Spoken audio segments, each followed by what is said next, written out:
नमस्कार विद्यार्थी मित्रांनो, गेल्या तासामध्ये आपण इयत्ता 7वी विषय नागरिकशास्त्र यामध्ये आपल्या संविधानाची ओळख हे पाठ पाहत होतो.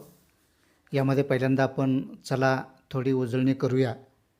त्यामध्ये इयत्ता 6वीमध्ये जो नागरिकशास्त्र आपण शिकलो यामध्ये आपले समाज जीवन, समाजातील विविधता, ग्रामीण स्थानिक शासन संस्था, शहरी स्थानिक शासन संस्था आणि जिल्हा प्रशासन, त्यामध्ये ग्रामपंचायत, पंचायत समिती आणि जिल्हा परिषद याविषयीची माहिती आपण बघितलं.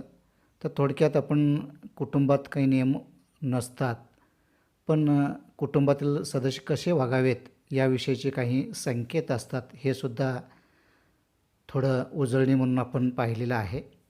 त्याचबरोबर या पाठामध्ये आपण संविधान म्हणजे काय, संविधान कशाला म्हणतात हे आपण पाहिलं. देशाच्या कारभारासंबंधीच्या तरतुदी एकत्रितपणे व सुसूत्रपणे ज्या ग्रंथामध्ये नमूद केलेल्या असतात त्याला आपण संविधान असे म्हणतो. याचा अर्थ आपण या गेल्या तासामध्ये पाहिलं. त्याचबरोबर संविधानातील प्रमुख ज्या काही तरतुदी आहेत त्या तरतुदी आपण बघितली. या तरतुदीमध्ये अनेक विविध बाबी असतात. उदाहरणामध्ये नागरिकत्व, नागरिकाचे हक्क, नागरिक आणि शासन संस्था त्यांच्यातील संबंध, शासनाचे करावयाचे कायदे, त्याविषयक नियम, निवडणुका, शासनावरील मर्यादा, राज्याचे अधिकार क्षेत्र, अशा अनेक घटकांचा अंतर्भाव या संविधानातील तरतुदीमध्ये होतात. त्याचबरोबर प्रामुख्याने आपण माहीत आहे का तुम्हाला, यामध्ये आपण बघितलं की अमेरिका आणि इंग्लंड या 2 देशामधलं संविधान कशा स्वरूपाचं आहे आणि त्या संविधानाची वैशिष्ट्ये या ठिकाणी बघितली.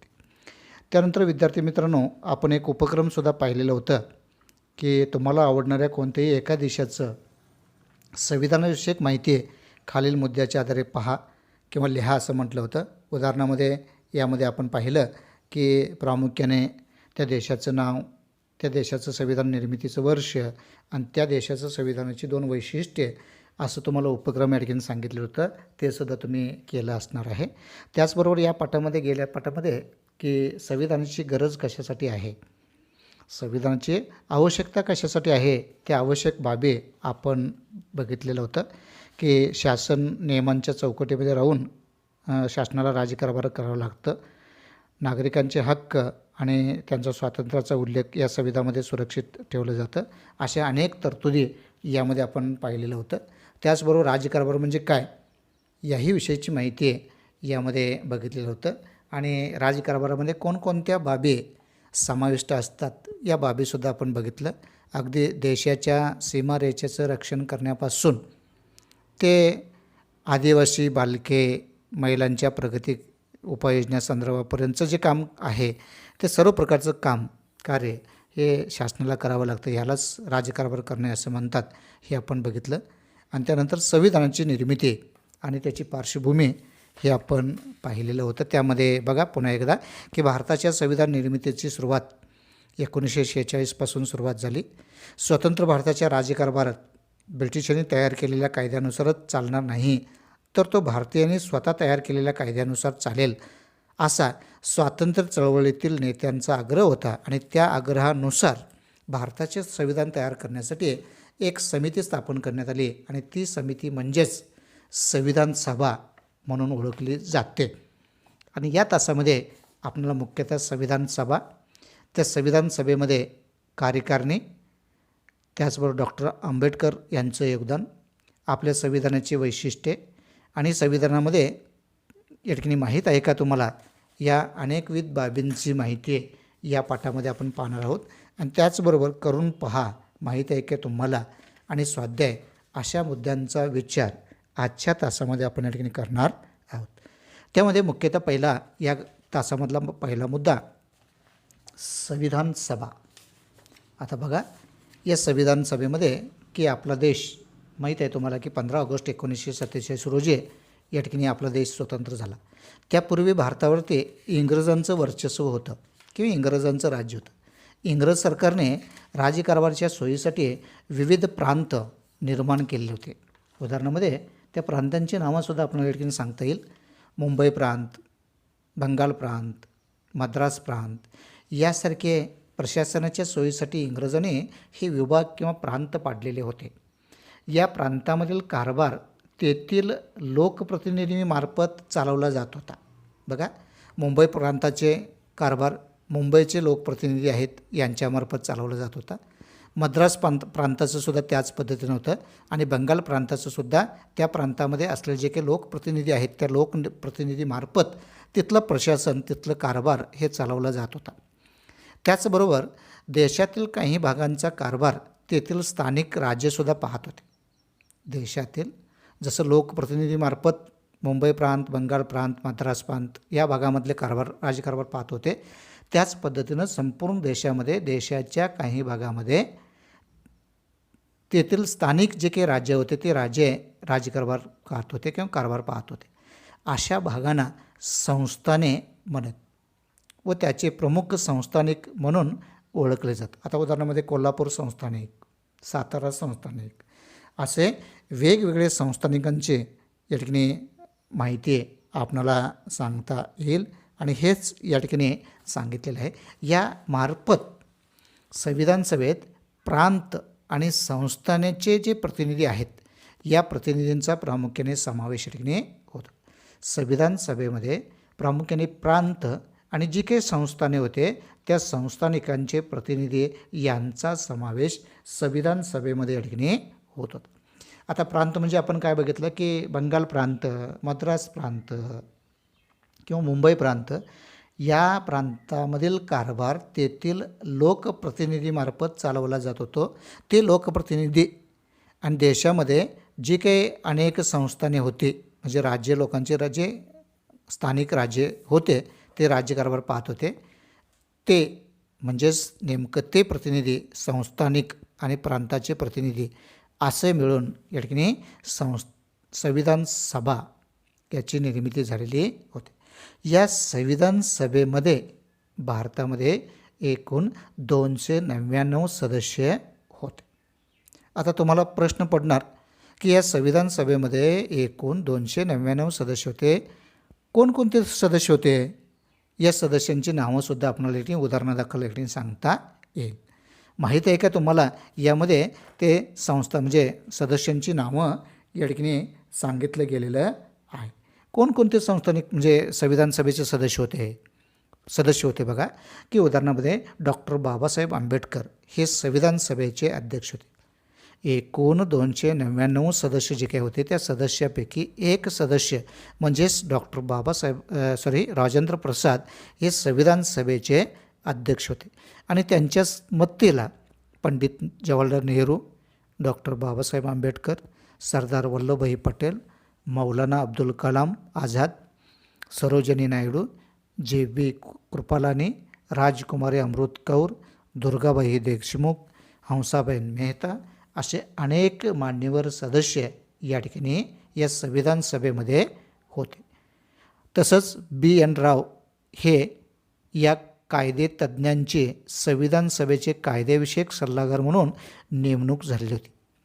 संविधान सभेमध्ये जे एकूण 299 सदस्य होते त्या 299 सदस्यापैकी डॉक्टर राजेंद्र प्रसाद हे संविधान सभेचे अध्यक्ष होते आणि कायदेतज्ञ म्हणून डॉक्टर B.N. राव यांची संविधान सभेच्या कायदेविषयक सल्लागारपदी नेमणूक झालेली होती. त्याचबरोबर डॉक्टर बाबासाहेब आंबेडकर हे मसुदा समितीचे अध्यक्ष होते. म्हणजे संविधान सभेमध्ये विविध खाती निर्माण केली होत्या. त्या प्रत्येक खात्यांची नेमणूक हे त्यामध्ये जाणकार असलेल्या व्यक्तींची निवड या ठिकाणी केली होती. उदाहरणामध्ये सांगायचं म्हटलं तर डॉक्टर बाबासाहेब आंबेडकर हे मसुदा समितीचे अध्यक्ष होते. त्यांचा विविध देशातील जगामध्ये जे विविध देशातील संविधानाचा अभ्यास त्यांनी केला होता. त्यांनी अहोरात्र अभ्यास करून त्यावरती चिंतन मनन करून संविधानाची नियमावली तयार केली. डॉक्टर बाबासाहेब आंबेडकर यांनी तयार केलेल्या संविधानाचा मसुदा संविधान सभेपुढे या ठिकाणी मांडण्यात आला आणि त्यामधूनच काय केलं, पुढं त्यावर विविध जे कलम आहेत त्या कलमावरती सविस्तर चर्चा करून अनेक दुरुस्त्या यामध्ये सुचवण्यात आल्या आणि या ज्या दुरुस्त्या होत्या त्या सुचवण्यात आल्या.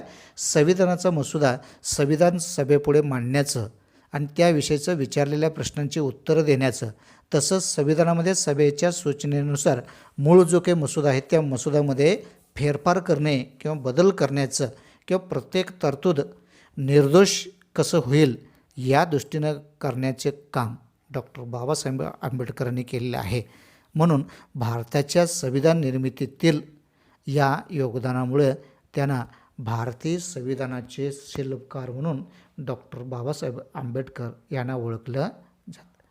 म्हणजे संविधान तयार करण्यामध्ये 299 जरी सदस्य असले तर त्यामध्ये डॉक्टर राजेंद्र प्रसाद हे अध्यक्ष होते आणि कायदेविषयक जे काही मार्गदर्शन आहे ते मार्गदर्शन करण्यासाठी BN राव यांनी होते आणि मसुदा समितीचे अध्यक्ष डॉक्टर बाबासाहेब आंबेडकर हे होते. तर या संविधान तयार करत असताना जी काही अनेक कलमं होती, विशेषतः या ठिकाणी 395 कलमं होती, 8 परिशिष्टे होते आणि संविधानाचं जे मूळ भाग आहे ते 22 भाग या ठिकाणी होतं.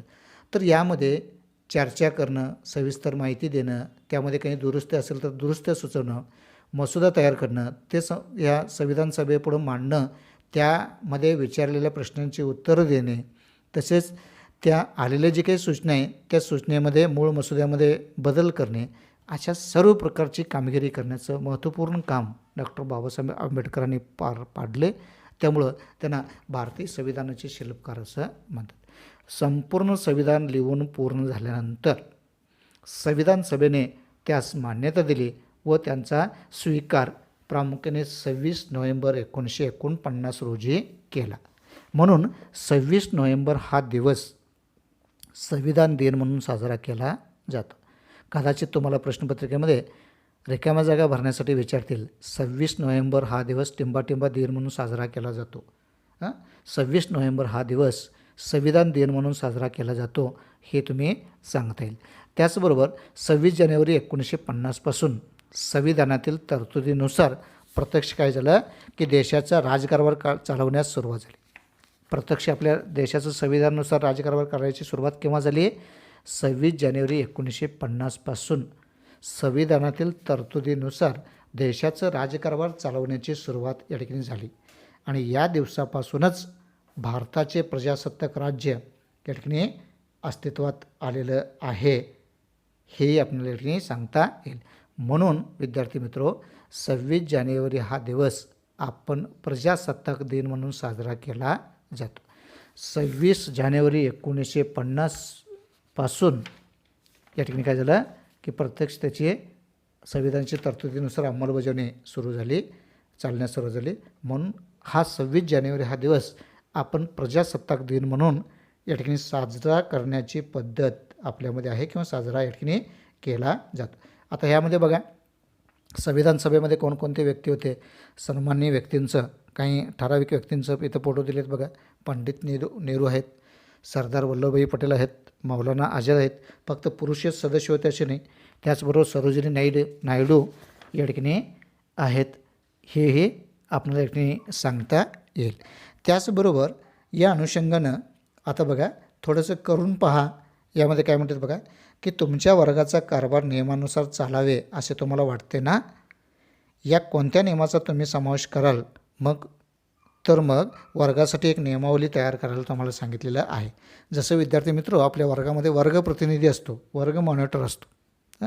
वर्ग मॉनिटरचं कामकाज कसं असतं याच्यावरनं आपण वर्गाची शिस्त किंवा वर्गाचं कारभार नियमानुसार चालण्यासाठी आपण कोणते नियम करतो ते नियम त्यामध्ये लिहायचे.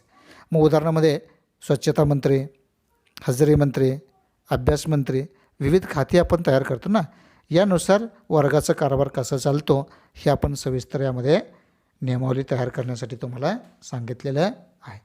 त्याचबरोबर तुम्हाला माहीत आहे का, तुम्हाला बघा डॉक्टर बाबासाहेब आंबेडकरांचं योगदान नुसतं संविधान सभेमध्ये नव्हतं, संविधान निर्मितीमध्ये नव्हतं. त्याशिवाय जलव्यवस्थापन, परराष्ट्रीय संबंध, राष्ट्रीय सुरक्षितता, पत्रकारिता, अर्थकारण, सामाजिक न्याय अशा विविध क्षेत्रामध्ये होतं हे आपल्याला या ठिकाणी लक्षात येते. आणि त्याच अनुषंगानं इथं बघा भारतीय संविधानाचा मसुदा भारतीय संविधानाचा मसुदा संविधान सभेचे अध्यक्ष डॉक्टर राजेंद्र प्रसाद यांना सादर करताना डॉक्टर आंबेडकर यांनी दिलेलं हा फोटो आपल्याला लक्षात येईल किंवा ते चित्र आपल्या डोळ्यासमोर येईल. तर अशा पद्धतीनं या घटकामध्ये आपण काय बघितलं की संविधान दिन आणि संविधानाचे 26 नोव्हेंबर 1950 रोजी संविधानाला मान्यता घेऊन त्याचा स्वीकार करण्यात आला आणि 26 नोव्हेंबर हा दिवस आपण संपूर्ण भारतामध्ये संविधान दिन म्हणून साजरा केला जातो. त्याचबरोबर आणखीन एक की या संविधान सभेच्या अनुषंगानं संविधानाची जी काही वैशिष्ट्य आहे ती वैशिष्ट्ये आपल्याला अनेक वैशिष्ट्ये आपल्या संविधानाची अनेक वैशिष्ट्ये आपल्याला सांगता येतात. त्यापैकी काही वैशिष्ट्ये इथं दिलीत बघा. आता एक पहिलं वैशिष्ट्य मी सांगतो की या संविधान निर्मिती करण्यामध्ये जे 299 सदस्य होते या सदस्यांनी किती दिवस काम केले, किती दिवस संविधान सभेची निर्मिती पूर्ण होण्यासाठी किती दिवस लागला, तर साधारणपणे संविधान निर्मितीसाठी 2 वर्षे 11 महिने 17 दिवस एवढा कालावधी लागलेला आहे. बघा आपल्या संविधानामध्ये संविधान तयार होण्यामध्ये किती कालावधी गेलेला आहे, किती दिवस लागलेले आहेत, किती 299 सदस्यांनी किती कष्ट घेतलेले आहे हे आपल्याला देखील दिसून येते की साधारणपणे संविधान निर्मितीसाठी 2 वर्षे 11 महिने 17 दिवस एवढा कालावधी लागलेला आहे. मग विद्यार्थी मित्र, गेल्या तासामध्ये आपण अमेरिकेचं संविधान आणि इंग्लंडचं संविधान या ठिकाणी प्रामुख्याने पाहिलं. अमेरिकेची संविधानाची निर्मिती कधी झाली तर इसवी सन 1789 झाली. त्यामध्ये किती कलम आहेत अमेरिकेच्या संविधानामध्ये? फक्त 7 कलमांचा समावेश आहे. अमेरिकेची संविधान निर्मिती होऊन साधारणपणे 225 वर्षे झालेली आहेत.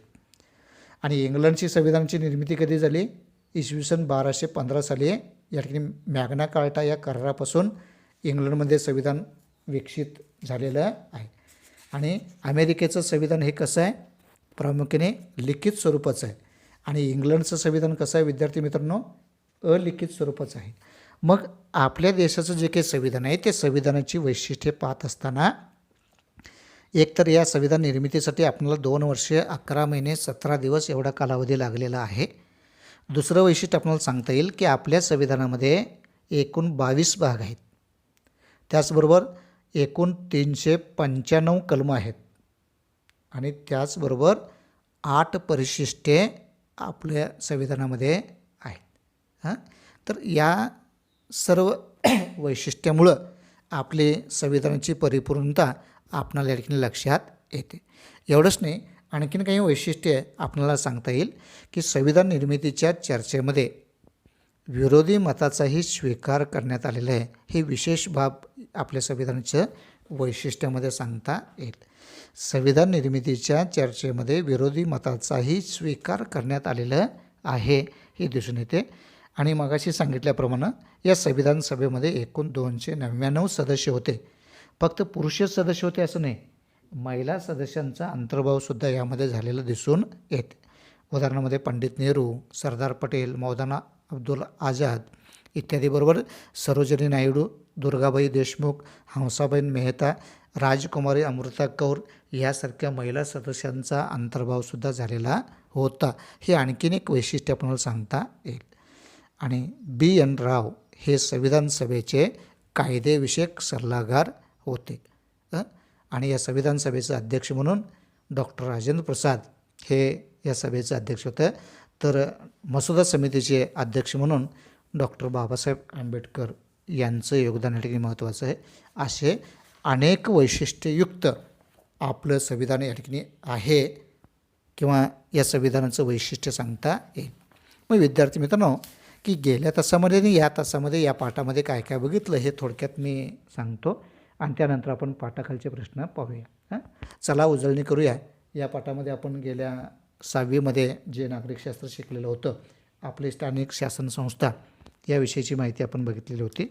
यामध्ये मग संविधान आपण बघितलं, संविधानाचा अर्थ बघितलं, संविधानामध्ये कोणकोणत्या तरतुदी आहेत या तरतुदी बघितल्या, संविधानाची गरज कशासाठी आहे, संविधानाची आवश्यकता कशासाठी आहे, ते आवश्यकतामध्ये आपण साधारणपणे 6 मुद्द्यांचा विचार या ठिकाणी केला. उदाहरणामध्ये शासनाला नियमांच्या चौकटीमध्ये राहूनच राज्यकारभार कसा करावा लागतो, त्याचबरोबर संविधानामध्ये नागरिकाचे हक्क आणि जे काही कर्तव्य आहे त्या कर्तव्यांचा उल्लेख आणि त्याला हक्काला सुरक्षितपणा देण्याचं काम केलेलं आहे. त्याचबरोबर संविधानाच्या तरतुदीनुसारच राज्यकारभार करणं हे आहे. इथं मनमानी करायला वाव नाही हे आपण या संविधानामध्ये बघितलं. यासाठी संविधानाची आवश्यकता आहे आपण बघितलं. एकंदरीत नागरिकांच्या कर्तव्याचा उल्लेख या संविधानामध्ये असल्यामुळं नागरिकांचीसुद्धा जबाबदारी निश्चित होते. असे अनेक मुद्द्याच्या आधारे आपण संविधानाची आवश्यकता पाहिली. त्यानंतर आपण राज्यकारभार म्हणजे काय बघितलं आणि याचबरोबर संविधान निर्मितीची पार्श्वभूमी कधी झाली, संविधानाची निर्मिती कधी झाली आपण हे बघितलं. संविधान सभा कशाला म्हणतात आणि प्रत्यक्ष संविधानाची अंमलबजावणी आपण कधी केलो, या संविधान सभेमध्ये कोणकोणते सदस्य होते आणि त्याशिवाय या संविधानाची भारतीय संविधानाची वैशिष्ट्ये कोणती आहेत ही आपण या ठिकाणी बघितलेलं आहे. एकंदरीत या संविधान तयार करण्यामध्ये 299 सदस्यांची नियुक्ती या ठिकाणी करण्यात आली होती. ते सदस्यांची कामगिरी याबद्दल विशेषतः राजेंद्र प्रसाद, डॉक्टर बाबासाहेब आंबेडकर आणि B.N. राव यांची माहिती आपण पाहिलेली आहे.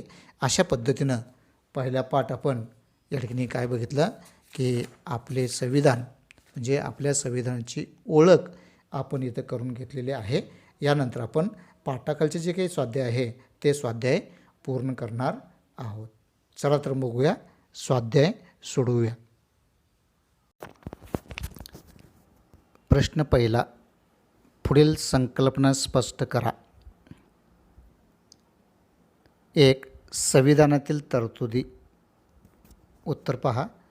देशाच्या राजकारभारासंबंधीच्या अनेक बाबींचा समावेश संविधानात केलेला असतो. या अनेकविध बाबींनाच संविधानातील तरतुदी असे म्हणतात. दुसरं, संविधान दिन. मसुदा समितीने तयार केलेले संविधान 26 नोव्हेंबर 1949 रोजी संविधान सभेने स्वीकारले. या दिवसालाच आपण संविधान दिन असे म्हणतो. 26 नोव्हेंबर 1949. प्रश्न दुसरा, चर्चा करा. त्यामध्ये 1 पहा. संविधान समितीची स्थापना केली गेली. 1. उत्तर पहा. इसवी सन 1946 पूर्वीपर्यंत भारताचा राज्यकारभार ब्रिटिशांनी तयार केलेल्या कायद्यानुसार चालत असे. दुसरं, 1946 साली भारताला स्वातंत्र्य देण्याचं ब्रिटिशांनी जाहीर केले. तिसरं, स्वतंत्र भारताचा राज्यकारभार ब्रिटिशांच्या नव्हे तर भारतीयांनी तयार केलेल्या कायद्यानुसार चालेल अशी भूमिका भारतीय नेत्यांनी घेतली, म्हणून संविधान समितीची स्थापना करण्यात आली किंवा केली गेली. प्रश्न दुसरा, डॉक्टर बाबासाहेब आंबेडकरांना भारतीय संविधानाचे शिल्पकार म्हणतात. उत्तर पहा. 1.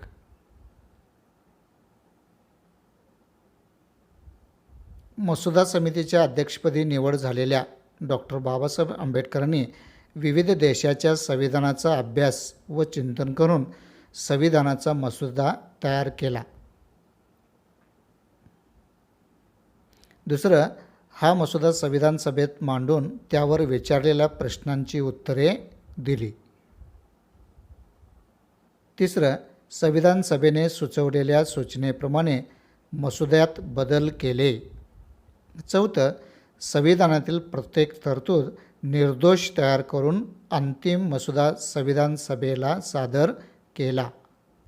ही सर्व कामे डॉक्टर बाबासाहेब आंबेडकरांनी केल्यामुळे त्यांना भारतीय संविधानाचे शिल्पकार असे म्हणतात.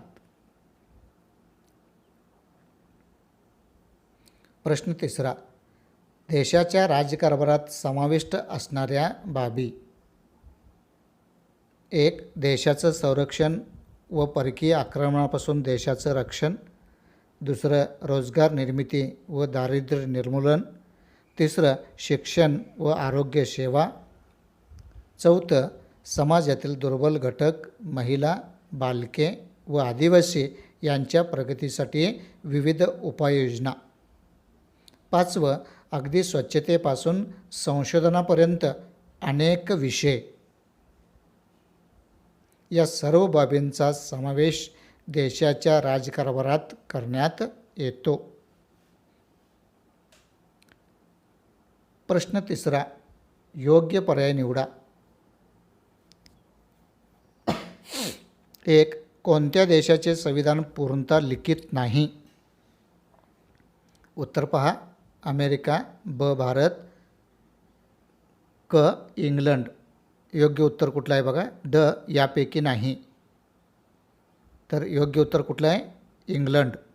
इंग्लंड या देशाचं संविधान पूर्णतः लिखित नाही. दुसरं, संविधान सभेचे अध्यक्ष कोण होते? संविधान सभेचे अध्यक्ष बघा. अ. डॉक्टर बाबासाहेब आंबेडकर, ब. डॉक्टर राजेंद्र प्रसाद, क. दुर्गाबाई देशमुख, ड. बी. एन. राव. उत्तर पहा. ब पर्याय, डॉक्टर राजेंद्र प्रसाद.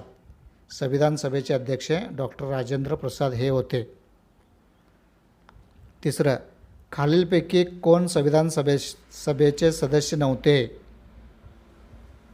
महात्मा गांधी, मौलाना आझाद, राजकुमारी अमृत कौर,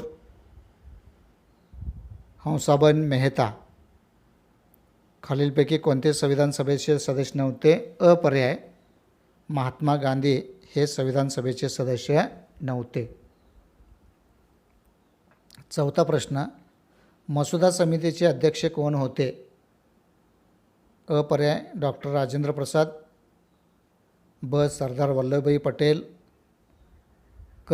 डॉक्टर बाबासाहेब आंबेडकर, ड पर्याय, जे. बी. कृपलानी. तर पर्याय आहे क. डॉक्टर बाबासाहेब आंबेडकर हे मसुदा समितीचे अध्यक्ष होते. प्रश्न चौथा, तुमचे मत लिहा. मी माझे मत सांगतो, तुम्ही तुमचे मत या प्रश्नाचं उत्तर म्हणून लिहायचं आहे. शासनाला कोणकोणत्या विषयावर कायदे करावे लागतात? 1. देशात शांतता प्रस्थापित करणे आणि लोककल्याण करणे हे शासनाचे मुख्य उद्दिष्ट असते. म्हणून राजकारभार करत असताना शासनाला पुढील बाबीसंबंधी अनेक कायदे करावे लागतात. त्यातलं एक बघा, देशाचं संरक्षण व परकीय आक्रमणापासून देशाचं रक्षण करणे. दुसरं, रोजगार निर्मिती आणि दारिद्र्य निर्मूलन करणे. तिसरं, शिक्षण व आरोग्यसेवा पुरवणे. चौथं, समाजातील दुर्बल घटक, महिला, बालके व आदिवासी यांच्या प्रगतीसाठी वेगवेगळ्या उपाययोजना आखणे. पाचवं, अगदी स्वच्छतेपासून ते संशोधनापर्यंत अनेक विषय पूर्ण करावे लागतात. दुसरं, यामध्ये 26 जानेवारी हा दिवस आपण प्रजासत्ताक दिन म्हणून का साजरा करतो? उत्तर पहा. 26 नोव्हेंबर 1949 रोजी मसुदा समितीने तयार केलेले संविधान भारतीय संविधान सभेला सादर केले. दुसरं, संविधान सभेने या संविधानाला संमती देऊन 26 जानेवारी 1950 रोजी संविधानातील तरतुदीनुसार देशाचा कारभार चालवणे सुरू केले. 3. म्हणून या दिवसापासून भारताचे प्रजासत्ताक अस्तित्वात आले. म्हणून 26 जानेवारी हा दिवस आपण प्रजासत्ताक दिन म्हणून साजरा करतो. तिसरा प्रश्न, संविधानातील तरतुदीनुसार राज्यकारभार करण्याचे फायदे. संविधानातील तरतुदीनुसार राज्यकारभार करण्याचे फायदे खालीलप्रमाणे आहेत. 1. कायद्याचे राज्य प्रस्थापित होऊन सत्तेच्या गैरवापराला आळा बसतो. दुसरं, शासनाला लोकांचे हक्क हिरावून घेता येत नाही, त्यामुळे जनतेच्या हक्काचं व स्वातंत्र्याचे रक्षण होते. तिसरं, सामान्य माणसांचा शासनावरील विश्वास वाढून त्यांचा राज्यकारभारात सहभाग वाढतो, त्यामुळे लोकशाही मजबूत होते. चौथं, जागतिक शांतता व सुरक्षितता, मानवी हक्क याचे संवर्धन होण्यास पोषक वातावरण तयार होते आणि नागरिकांना आपल्या हक्क व कर्तव्याची जाणीव होते.